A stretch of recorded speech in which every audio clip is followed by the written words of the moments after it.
Patanjali's Yoga Sutras begin with absolute immediacy. The very first sutra radically shifts our relationship with time and discipline. Atha means now. It is the decision to stop escaping into the past or the future. Yoga Anushasanam is the fierce, lived discipline of integration. In daily life, we constantly postpone peace. Sitting in gridlock traffic, we suffer by projecting into the future. Atha is the radical choice to anchor strictly into the present discomfort. By dropping the illusions of tomorrow, the scattered fragments of your attention are yoked together, forging a single, unbreakable laser beam of present awareness. Sutra 1.2 is the definition of the entire science of yoga. It perfectly diagnoses the mechanical nature of human consciousness. Citta is the mind stuff, sensory inputs, ego, and intellect. Vritti are the chaotic whirlpools of thoughts that violently ripple across this mental lake. When this inner lake is turbulent with anxieties, desires, and judgments, the true self cannot see its own reflection. It falsely identifies with the broken, scattered waves of emotion. Nirodha is the profound stilling of these waves. When the mind finally flatlines into perfect stillness, the flawless reflection of the soul is instantly revealed. Sutra 1.3 reveals the ultimate cosmic payoff of this psychological mastery. It explains what happens the very moment the mind becomes entirely quiet. Tada means then. When Nirodha is achieved, the drashtu, the seer, or pure witnessing consciousness, finally separates from the mechanics of the turbulent brain. We spend our days trapped inside our own reactions. We say, I am angry, blending the observer with the emotion. This sutra shatters that blend, separating the silent witness from the noisy mind. Swarupe Avasthanam means resting in its own true nature. Stripped of all psychological projections, the seer simply radiates as the pristine, unconditioned sky of awareness. Sutra 1.4 explains our default, tragic human condition. It answers why we suffer so deeply when we lose our grounding in the present moment. Vritti Sarupyam means assuming the form of the fluctuations. Like a pure crystal placed next to a red flower, the clear consciousness falsely believes itself to be red. This is the illusion of the movie screen.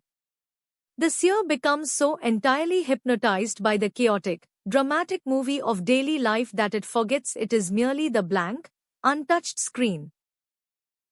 The entire practice of yoga is simply breaking this false identification.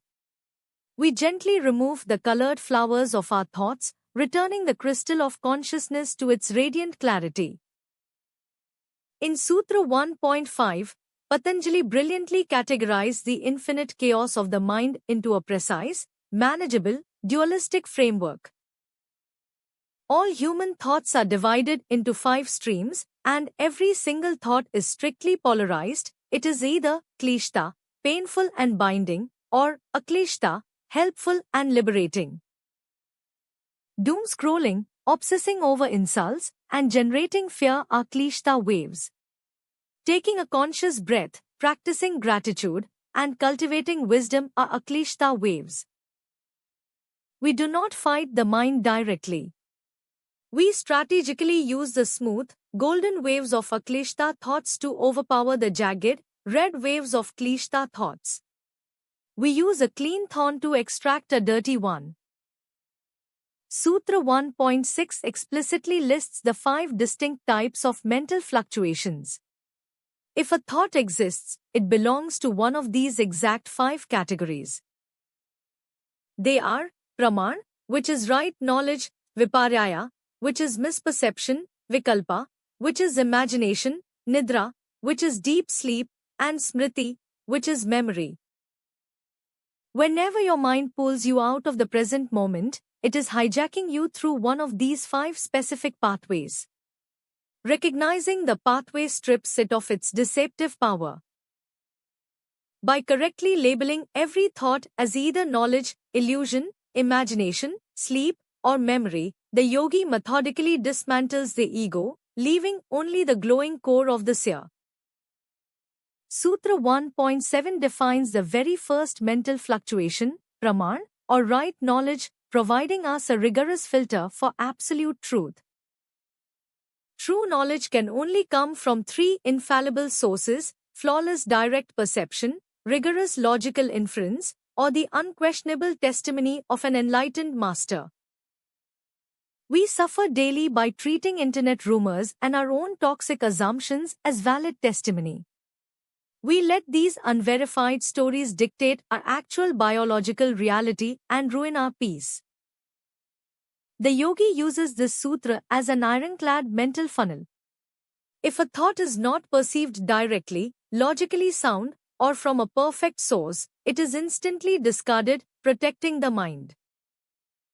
Sutra 1.8 diagnoses viparya, misperception. This is the root cause of profound, unnecessary human suffering. Viparya is false knowledge. It is projecting a venomous snake onto a completely harmless rope in the dark. It feels entirely real, but it possesses absolutely no physical reality. Your boss sends a vague text. Your mind instantly projects a disaster: I am fired. Your heart races. Your adrenaline spikes. You experience 100% real physiological fear over an utter illusion. To cure misperception, you simply turn on the light. The sweeping golden beam of present awareness instantly evaporates the imaginary snake, revealing the harmless truth underneath. Sutra 1.9 exposes vikalpa, imagination and conceptualization. It reveals how language is used to trap human consciousness in invisible cages. Vikalpa is an empty, hollow ghost. It is a mental construct woven entirely out of vocabulary and words, completely devoid of physical substance or tangible truth. We literally talk ourselves into panic attacks. We use words to build massive, heavy, expanding thought bubbles of catastrophic what-ifs that suffocate our present reality. The yogi defeats vikalpa with the sharp needle of the now. The moment you bring absolute focus to your physical reality, the massive bubble of imagination instantly pops, restoring pure silence. Finally, Sutra 1.10 deconstructs Nidra, deep sleep.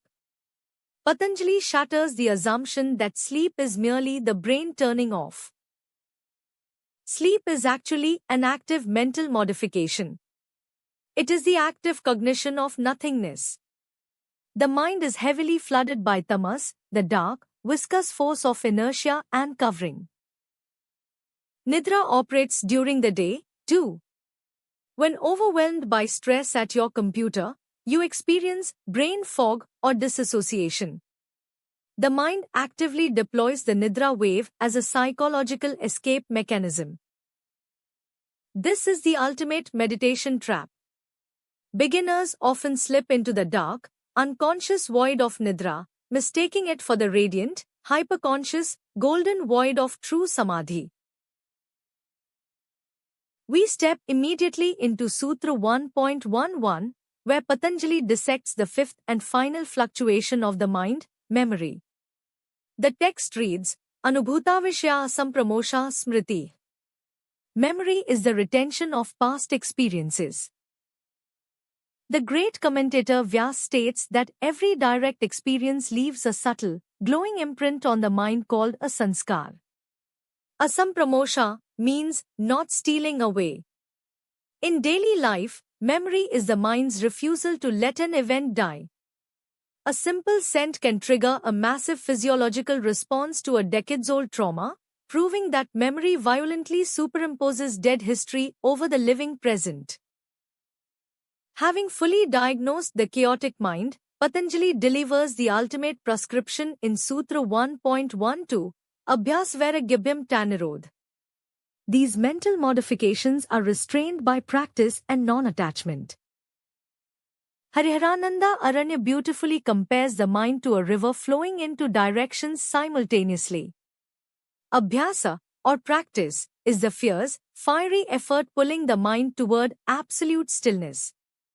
Vairagya, or non-attachment, is the cooling release of worldly expectations. Practicing without surrender creates rigid perfectionism and burnout. Surrender without practice creates lazy apathy. The yogi must balance both wings perfectly to fly. Patanjali then defines exactly what practice is in Sutra 1.13, Tatra Sthito Yatno, Bhyasa. Practice is the continuous effort to secure steadiness in that state of tranquil restraint. Notice the word yatna, effort.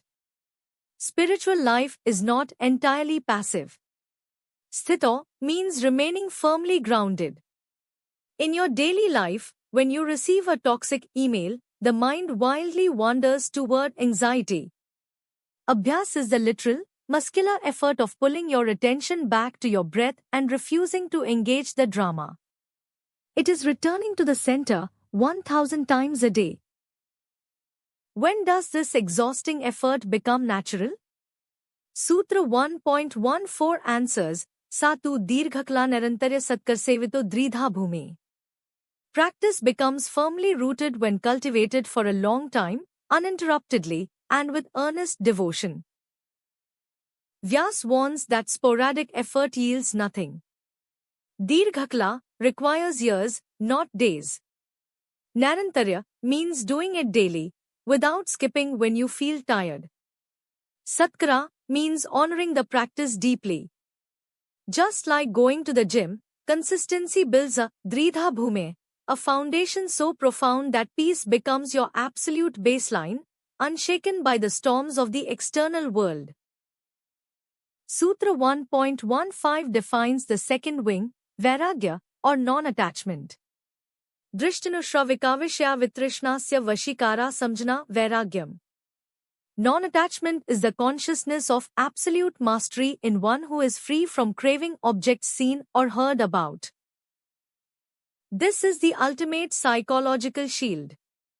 Vashikara samjana translates to the consciousness of supreme mastery. It is walking through a shopping mall, seeing luxury, status, and physical pleasure, and feeling zero gravitational pull towards them. You do not suppress desire, the desire simply bounces off your invincible, radiant contentment. You possess the world by needing nothing from it. Sutra 1.16 describes an even higher state, Paravairagya. Tat Param Purushakhyater Gunavaitrishnam. That is the supreme non-attachment, resulting from the realization of the true self, which leaves one entirely free from the craving for the very building blocks of nature. When the yogi finally realizes the Purusha, the pure, brilliant light of the witnessing soul, everything else becomes pale. The three gunas, the fundamental energies of the universe, dissolve into irrelevance. This is the dropping of the spiritual ego. You no longer even desire enlightenment, because you are irrevocably resting in the source of light itself. Through practice and non-attachment, the mind enters profound absorption. Sutra 1.17 defines this, Vitarka Vichara Ananda Smitarupa Anugmat Samprajnata. Samprajnata Samadhi is accompanied by reasoning, reflection, bliss, and pure I-amness. This is cognitive absorption, similar to an intense, unbreakable flow state in daily life. The mind methodically peels away layers of reality. First, it penetrates the gross physical object, Vitarka. Then the subtle energy, Vichara. Then it bathes in joyous bliss, Ananda. Finally, only the bare, luminous sense of I am remains, Asmita. The mind has become a razor-sharp laser. But Samprajnata is not the final stop. Sutra 1.18 reveals a Samprajnata Samadhi, Virama pratyayabhyasapurva sanskarsesho, nya. By the firmly established practice of the cessation of all mental activity, the other samadhi is reached, leaving only latent impressions. Virama pratyaya is the absolute halt. Even the blissful I-amness drops away. There is no object, no reasoning, no mind. The laser beam turns off. All that remains are the unsprouted seeds of past karma resting in the vast, cosmic silence. This is the profound, terrifying, and utterly liberating void of objective emptiness. Patanjali then issues a stark warning in Sutra 1.19 regarding false enlightenment, bhav pratyayo videh prakritilainam. For those who are discarnate or absorbed in unmanifest nature, this state is preceded by birth in objective existence. This sutra targets spiritual bypassing. Some beings reach a state of divine bliss, becoming Videyas or disembodied gods merged into nature. But because they haven't destroyed the root seed of ignorance, they are trapped in a golden cage of Maya. In daily life, this is using meditation or substances to simply escape reality. Eventually, gravity pulls them back to rebirth and suffering.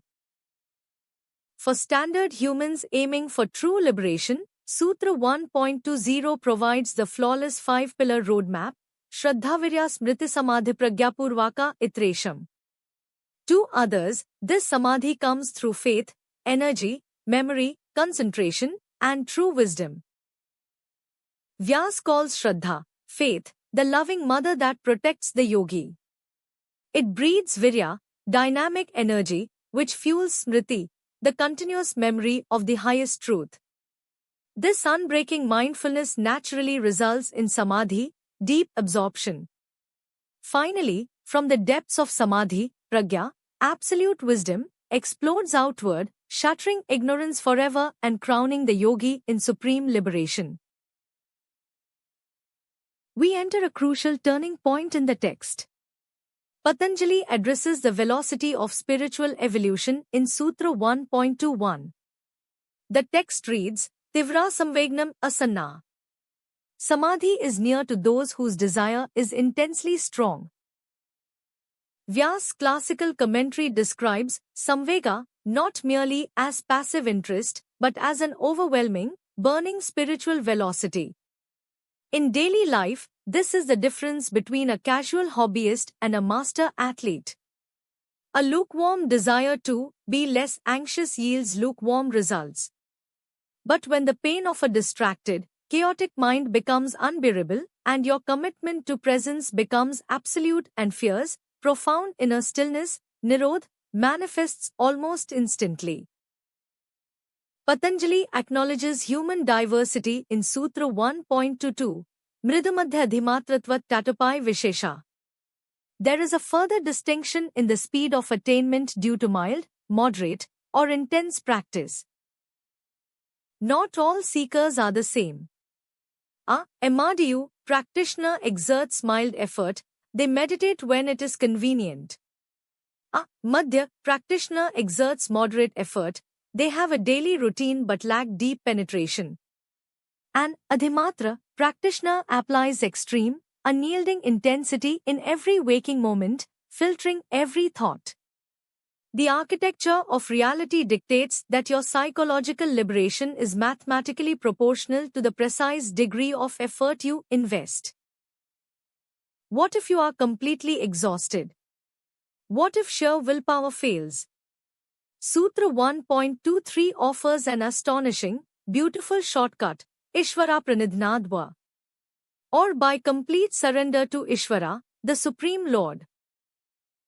This is the introduction of grace in the Yoga Sutras. Pranidhana means laying down your arms. The ego's desperate need to control outcomes is the primary source of daily anxiety.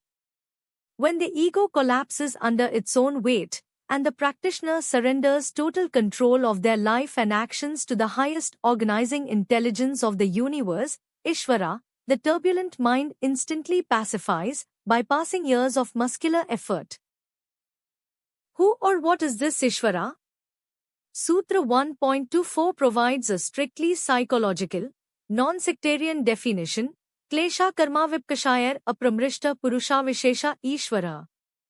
Ishvara is a special Purusha entirely untouched by afflictions, actions, their fruits, or latent impressions. Every human is plagued by the kleshas, ignorance, ego, attachment, and fear of death, which generate a massive web of complex karma.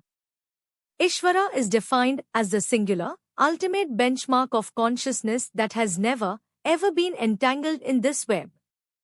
By contemplating this utterly uncorrupted, flawless state of awareness, the yogi begins to reflect and absorb that exact same unshakable purity in their own daily life. Sutra 1.25 describes the limitlessness of this state, Tatra Nirtishayam Sarvajnabijam. In him, the seed of omniscience is unsurpassed, reaching its absolute maximum limit. Human knowledge is heavily bounded by the limits of our senses and our best logic. But the ancient commentators note that wherever there is a degree of something, there must be a mathematical maximum. Ishvara is the absolute upper limit of intelligence. When your mind quiets its constant chattering and links to this principle through deep surrender, you gain access to profound, spontaneous intuition that far supersedes normal intellectual reasoning. Sutra 1.26 shatters the concept of physical history, Sapurvesham API Guru Kalan Vachyedat. Being unconditioned by time, he is the teacher of even the most ancient teachers. Time is a psychological construct, a measurement of change and decay within the material world. Because Ishvara is uncorrupted consciousness, it exists entirely outside the dimension of time. Consequently, true wisdom is not a human invention passed down linearly through history. Whenever anyone in daily life touches a profound, universal truth, they are accessing this exact same, eternal, timeless source of teaching. How do we connect with this eternal source? Patanjali provides the ultimate tool in Sutra 1.27, Tasya Vachaka Pranava. His designating word, his vibratory signature, is the syllable Om. Om, or Pranav, is not a mere symbolic name. Sound creates physical form in the universe. The ancients understood Om as the acoustic blueprint of existence, the base frequency of a quieted nervous system. Physically vibrating this sound immediately alters brainwave patterns, dragging the turbulent, anxious mind down into the deep, grounding resonance of the uncorrupted self. But mere acoustic sound is not enough. Sutra 1.28 explains the method, Tajjapa Stadathabhavanam. Its repetition and the deep contemplation of its meaning should be practiced. This sutra destroys the trap of mindless habit. Mechanical repetition, japa, without feeling is dead. Bhavna means to literally infuse the mind with feeling and profound intention. In daily life, whether chanting Om or repeating a positive affirmation, if you do not deeply, consciously feel the resonance of the truth behind the words, it cannot penetrate or rewire the deep, toxic grooves of your subconscious trauma. The result of this practice is given in Sutra 1.29, Tata Pratyak Chetna Dhigma AP Antaraya Abhavascha. From that practice comes the realization of the inner self and the complete removal of all obstacles. Usually, our sensory awareness is violently directed outward, scanning the environment for threats and desires. The intense, feeling-based repetition of pranav acts like a massive psychological magnet. It flips the direction of consciousness 180 degrees inward. As awareness sinks into the inner self, the paralyzing mental blockages and anxieties of daily life naturally dissolve, precisely because the mind is no longer fueling them. What exactly are these obstacles? Sutra 1.30 meticulously lists the 9 great enemies of peace: disease, dullness, doubt, carelessness, laziness, worldliness, illusion, failure to progress, and instability are the obstacles that distract the mind. This is a master class in modern psychology. Samshya is the paralyzing doubt of imposter syndrome. Alasam is profound burnout and laziness. Sthana is mental lethargy and procrastination. Whenever you abandon your meditation, your workout, or your peace of mind, it is because one of these exact 9 forces has hijacked your citta. Naming the obstacle is the first critical step to completely destroying its power over your life. In the previous sutras, Patanjali outlined the 9 obstacles to a clear mind. Now, in Sutra 1.31, he meticulously describes the precise physical and mental symptoms that accompany these blockages. Pain, despair, unsteadiness of the physical body, and irregular breathing are the constant companions of a distracted mind. Sage Vyas notes that these symptoms strictly exist in the scattered mind and completely vanish in a state of concentration. In modern daily life, this perfectly describes a panic attack. The mind spirals into catastrophic imagination, causing the chest to tighten, the breath to become ragged, and the body to literally tremble.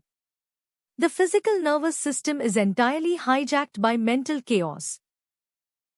To cure this shattering of the nervous system, Sutra 1.32 prescribes a singular, profound solution to obliterate the obstacles. The practice of concentrating the mind upon one single principle or truth. Hariharananda Aranya explains that the mind must be tethered to a single, unmoving anchor to stop its catastrophic fragmentation. In our modern reality, this is the absolute antithesis of multitasking. Constant context switching destroys focus and generates immense biological stress. By relentlessly anchoring your attention to just one task, one breath, or one mantra, you forge an unbreakable laser beam of awareness that starves anxiety of its fuel. For those struggling with concentration, Sutra 1.33 offers the ultimate psychological toolkit for emotional purification, widely known as the 4 locks and 4 keys. The mind is profoundly purified by cultivating friendliness toward the happy, deep compassion for the unhappy, genuine delight in the virtuous, and absolute equanimity toward the non-virtuous. Sage Vyas calls this the supreme cleanser of consciousness. This is highly practical. When you feel bitter jealousy over someone's social media success, you actively deploy the key of delight. When faced with internet trolls or highly toxic behavior, you deploy the key of equanimity. This conscious alchemy immediately neutralizes the ego's toxic reactions. If emotional alchemy feels too difficult or abstract, Patanjali shifts to a strictly physiological hack in Sutra 1.34. The mind can be powerfully steadied by the deliberate exhalation and retention of the breath. Ancient yogis mapped the exact biometric relationship between respiration and cognition. They are perfectly mirrored. You literally cannot have a chaotic, panicked mind with a smooth, perfectly regulated breath. In a high-stress corporate environment, simply exhaling deeply and holding the breath out forcibly stops the amygdala from hijacking your brain, instantly rebooting your nervous system into a state of profound, grounded calm.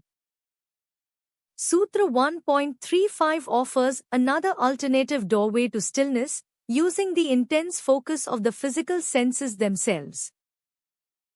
The sutra explains that higher, subtle sensory perceptions arising from intense focus cause the mind to naturally steady itself. Classical texts describe focusing intensely on the tip of the nose until a divine, unearthly fragrance is perceived, which completely captivates the wandering mind. In a practical psychological sense, this is the ultimate grounding technique. When trapped in a paralyzing mental spiral of overthinking, pouring 100% of your awareness into an acute, isolated physical sensation forces the brain to abandon its imaginary anxieties and anchor in the physical present. Sutra 1.36 introduces one of the most beautiful and radiant visualizations in the entire text for anchoring a depressed or sluggish mind. The mind is steadied by concentrating on the supreme, ever blissful, and sorrowless light within. Commentators describe this as visualizing the heart center as a glowing, eight-petaled lotus radiating the pure, pristine light of consciousness. This is incredibly powerful during periods of deep grief or burnout.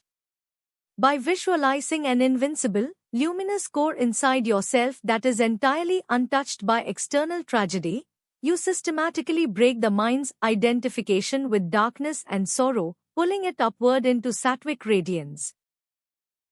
In Sutra 1.37, Patanjali leverages the psychological power of emulation and role models to stabilize a chaotic mind. The mind becomes perfectly calm by contemplating a being who is entirely free from worldly desires. By absorbing the mind in the thought of enlightened masters, like a Buddha, a Christ, or a great sage, the mind naturally mimics their neural state. Mirror neurons in the brain activate. In daily life, this is the profound practice of stepping out of your own triggered ego and asking, how would a fully liberated master respond to this insult? Instantly, the petty ego dissolves into vast, unshakable peace. Sutra 1.38 taps into the massive, uncharted territory of the human subconscious, utilizing the states of rest we enter every single night. The mind can be steadied by focusing on the profound knowledge gained in dreams or deep, dreamless sleep. Vyas explains that sometimes in a dream, one might experience an image of a divine being or a sudden, crystalline psychological breakthrough. Upon waking, holding on to that exact frequency of deep rest or divine insight acts as a perfect anchor. This validates the modern practice of keeping a dream journal and respecting the immense, problem-solving intelligence of the deep subconscious mind. With incredible open-mindedness, Sutra 1.39 proves that yoga is not a rigid dogma, but a highly adaptable science of consciousness. The text declares, or by meditating on absolutely anything that appeals to one as good and uplifting. The ancient masters understood that the specific object of focus is vastly less important than the quality of the focus itself. The underlying divine reality is ubiquitous. Therefore, whether your mind becomes utterly still by looking at a candle flame, painting a canvas, running a marathon, or observing a flower, that intense, unbroken flow state is completely valid yoga. You are free to choose your own anchor. Sutra 1.40 reveals the ultimate psychological result of mastering these diverse concentration techniques. The yogi's mastery extends unobstructed from the most microscopic atom to the greatest infinite magnitude of the cosmos. When the mind is completely purged of its toxic distractions, it becomes a flawless, frictionless instrument. In a modern context, this represents absolute cognitive supremacy. The practitioner gains the ability to zoom in and execute a microscopic, complex daily task with zero anxiety, and instantaneously zoom out to view the massive, cosmic big picture of their life, maintaining absolute, unbroken serenity in both extremes. As the mind's turbulent waves are completely pacified, Patanjali introduces the metaphor of the flawless crystal. The mind effortlessly takes on the exact color and nature of whatever it rests upon, whether it is the observer, the process of observing, or the object observed.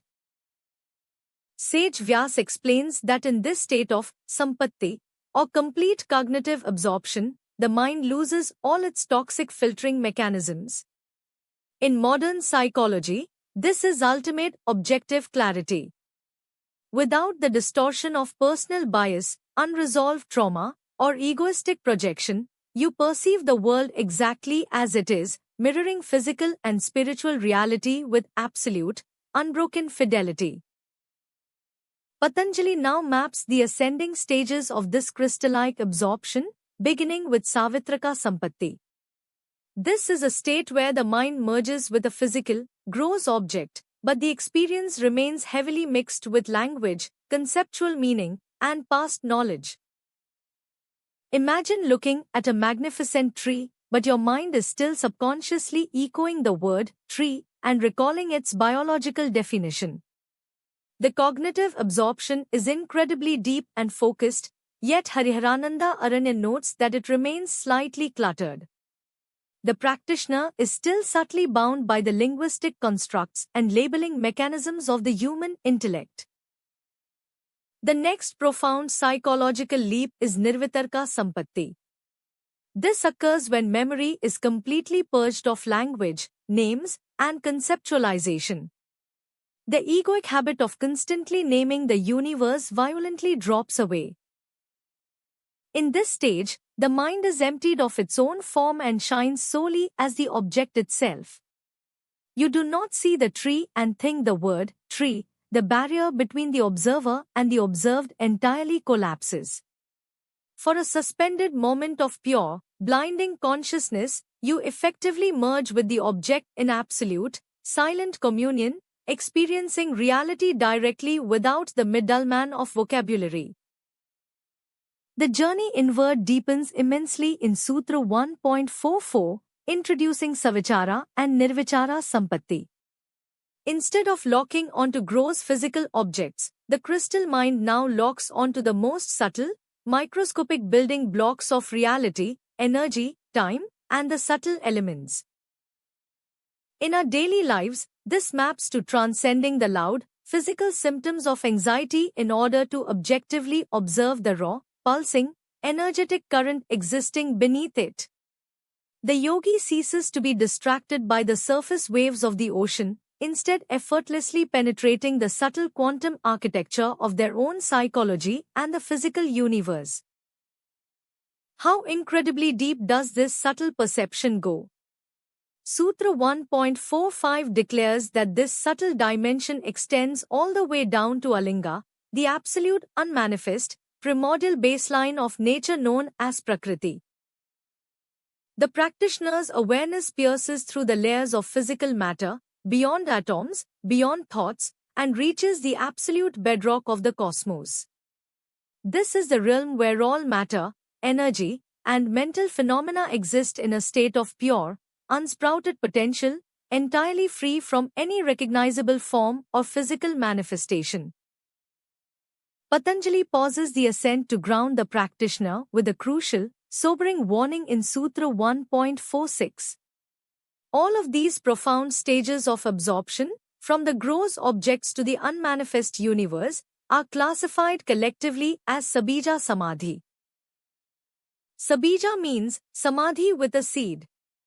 Even though the mind is spectacularly calm, infinitely focused, and highly evolved, the latent karmic seeds of the ego, past trauma, and the desire for existence are still buried deep in the subconscious soil. The ultimate spiritual goal, total liberation, has not yet been irrevocably achieved because the seeds of suffering can still sprout. When the practitioner perfects Nirvichara Samadhi, the unbroken flow of awareness on subtle energy without any internal mental chatter, a spectacular biological and spiritual shift occurs, known as Adhyatma Prasada. In the absolute purity of this quiet state, the inner spiritual light violently dawns. Vyas calls this a state of profound, indestructible lucidity. The heavy, depressive clouds of tamas and the frantic, anxious agitations of rajas are permanently obliterated, leaving the mind bathing endlessly in the brilliant, unshakable, glowing clarity of pure sattva. Within this luminous inner clarity, a completely new kind of intelligence awakens. Sutra 1.48 names it Ritambhara Pragya, the wisdom that bears absolute, unfiltered truth. This is not intellectual cleverness, academic education, or book smarts.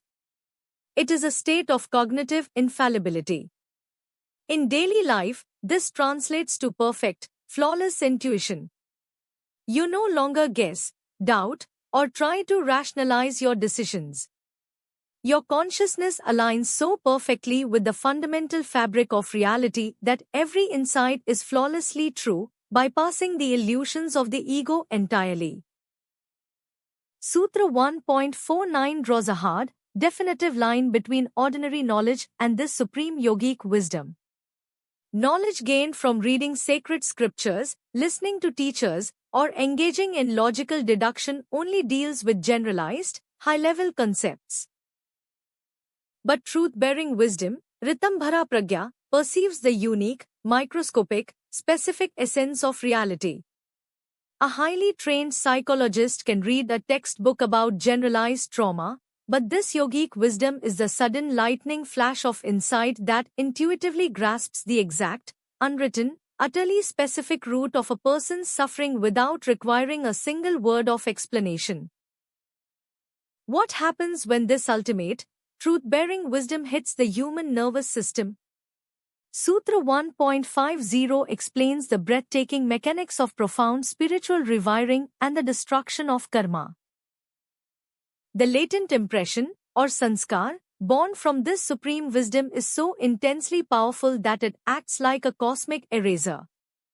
It actively overrides, blocks, and incinerates all the accumulated toxic impressions of past traumas, fears, and ignorant habits that have plagued the practitioner for lifetimes.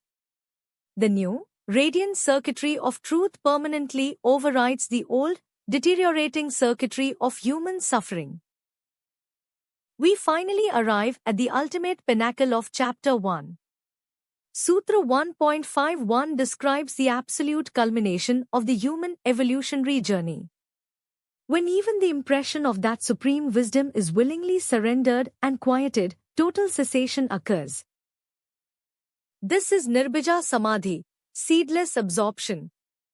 The final, microscopic seed of the spiritual ego is completely incinerated.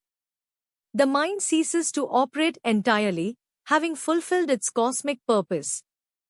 The seer is left standing in the staggering, unimaginable glory of absolute, eternal liberation. There is no going back. The path of Samadhi is entirely complete.